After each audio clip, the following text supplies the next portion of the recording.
राधे राधे, जय श्री कृष्णा मित्रों। आप सभी लोग कैसे हैं? आशा करती हूँ हमारे लड्डू गोपाल जी की कृपा से आप सभी लोग स्वस्थ होंगे, मस्त होंगे। और आप सभी लोगों को पाप मोचनी एकादशी की ढेरों सारी शुभकामनाएं। दोस्तों, पाप मोचनी एकादशी 2025 में कब की है और पाप मोचनी एकादशी के दिन हमें पूजा कैसे करना है और पाप मोचनी एकादशी के नियम क्या हैं और महत्व क्या है, बने रहिएगा दोस्तों पूरी वीडियो में, जब भी आप सभी लोगों को पूरा विधि समझ में आएगी। सबसे पहले तो मैं आप सभी को ये बता दूं कि 2025 में जो पाप मोचनी एकादशी है, बहुत से लोग कह रहे हैं कि 25 को है, तो बहुत से लोग कह रहे हैं 26 को है। तो आप सभी को मैं क्लियर कर दूं कि जो पाप मोचनी एकादशी है 2025 में, हमें 25 मार्च को ही व्रत रखनी है। और 25 मार्च के दिन हमें सूर्योदय से पहले जगना है दोस्तों। और रोज की तरह दैनिक दिनचर्या से निवृत्त होने के उपरांत हमें स्नान कर लेने हैं। स्नान करने के बाद हम अपने जो ठाकुर जी की सेवा ले रखे हैं, अपने लड्डू गोपाल जी को पंचामृत से हमें स्नान कराने हैं। दूध, दही, शहद, घी, शक्कर से। अगर आप पंचामृत से स्नान नहीं करा रहे हैं, नहीं करा पा रहे हैं किसी कारण बस आपको, तो इन्हें कम से कम कच्चे दूध से स्नान जरूर कराना चाहिए, फिर शुद्ध जल से।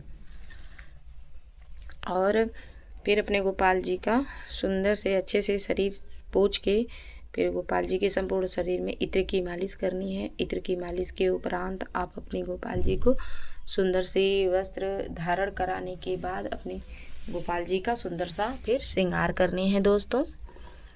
और जैसे मोर मुकुट हुआ, गले का हार, हाथ की बांसुरी, ऐसे हमें उनका श्रृंगार कर लेने हैं। मस्तक पे तिलक। और श्री हरि विष्णु भगवान जी के चरणों में समर्पित व्रत एकादशी का होता है। अगर भगवत प्राप्ति आपको करनी है, भगवान को पाना है, तो एकादशी का सर्वश्रेष्ठ व्रत माना जाता है। और हमें एकादशी के दिन, हम आज के दिन भगवान के समक्ष एक कलश की स्थापना जरूर करें। और कलश की स्थापना में दोस्तों हमें अक्षत के रूप में हमें चावल बिल्कुल नहीं लेना है, क्योंकि एकादशी में चावल संपूर्ण रूप से वर्जित है, तो हमें नहीं लेना चाहिए। पूर्ण रूप से वर्जित है, हमें चावल का प्रयोग बिल्कुल नहीं करना चाहिए। अगर आपको अक्षत के रूप में प्रयोग करने हैं तो आप सफ़ेद तिल के प्रयोग कर सकते हैं, तिल का। तो आप चावल का प्रयोग बिल्कुल ना करें पूजा पाठ में, न तो छुएं न तो अपने घर में बनावें। आज के दिन हमें अपने गोपाल जी के समक्ष, श्री हरि विष्णु भगवान जी के समक्ष एक दीपक हमें ऐसे जरूर प्रज्वलित कर लेने हैं दोस्तों। और भगवान जी के समक्ष जब हम दीपक और कलश की स्थापना करते हैं और दीपक प्रज्वलित करते हैं, तो ये हमारे जो भी हम पूजा पाठ करते हैं उसके ये साक्षी बन जाते हैं। भगवान की पूजा पाठ के साक्षी ये वरुण देवता ही और हमारे अग्नि देवता होते हैं। इस नाते हम दीप प्रज्वलित करते हैं पूजा पाठ में। इसका उद्देश्य यही होता है। और आप सभी को मालूम होगा कि हमारे श्री हरि विष्णु भगवान जी को ये आता भी है आरती में कि चढ़त प्रसाद सवायो कदली फल मेवा, धूप दीप तुलसी से राजी सत्य देवा। हमारे श्री हरि विष्णु भगवान जी बस केवल धूप, तुलसी, कदली का फल, मतलब ये केले के फल को कदली का फल भी कहा जाता है लोक भाषा में। और धूप से, दीप से, तुलसी से हमारे श्रीमन नारायण भगवान रीझ जाते हैं, प्रसन्न हो जाते हैं। भगवान जी के समक्ष हम जो भी दक्षिणा समर्पित किए हैं पूजा के उपरांत, आप किसी ज़रूरतमंद व्यक्ति को आप दान दे सकते हैं। और जो भी हम भगवान जी के समक्ष भोग लगाए हैं, और ये देखिए माखन का भोग अपने गोपाल जी को हमें रोज़ लगाना चाहिए, लेकिन विशेषकर एकादशी के दिन ज़रूर से ज़रूर लगाने चाहिए, क्योंकि हमारे लड्डू गोपाल जी को माखन बहुत ही प्रिय है, तो अपने गोपाल जी को ज़रूर खुश करना चाहिए। माखन हमें नित्य पवाना चाहिए। तो अपने गोपाल जी को हम माखन मिश्री का भोग लगाए हुए हैं।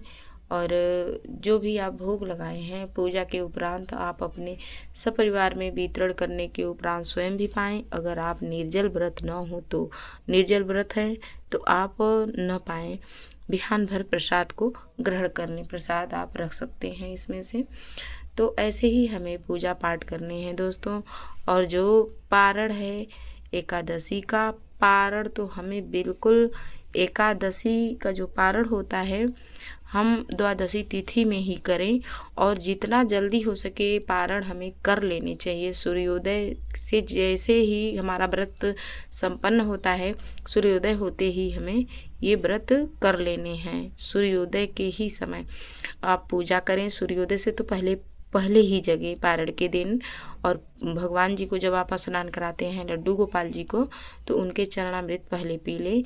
और भगवान जी जैसे आप भोजन नहीं बना पाए हैं तो कच्चा चावल ही भगवान जी के भोग लगा करके आप वही प्रसाद आप ग्रहण करके और आप भगवान जी का चरणोदक पी सकते हैं।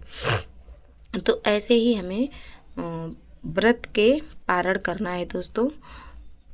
तो दोस्तों आप सभी लोग ज़रूर बताइएगा कि हमारी ये वीडियो कैसी लगी। अगर ये वीडियो आप सभी लोगों को अच्छी लगी हो और आप लोगों के थोड़ा भी यूजफुल हो तो लाइक सब्सक्राइब करना ना भूलें। प्यारा सा कमेंट लिखकर ज़रूर बताएं कि आप सभी लोगों को हमारी वीडियो कैसी लगी। और भी तीज त्यौहार की जानकारी प्राप्त करने के लिए हमारे किशन कन्या ब्लॉग्स चैनल को लाइक करें, सब्सक्राइब करें, ताकि हमारे आने वाले वीडियो के नोटिफिकेशन आप तक पहुँच सके। राधे राधे, जय श्री कृष्णा।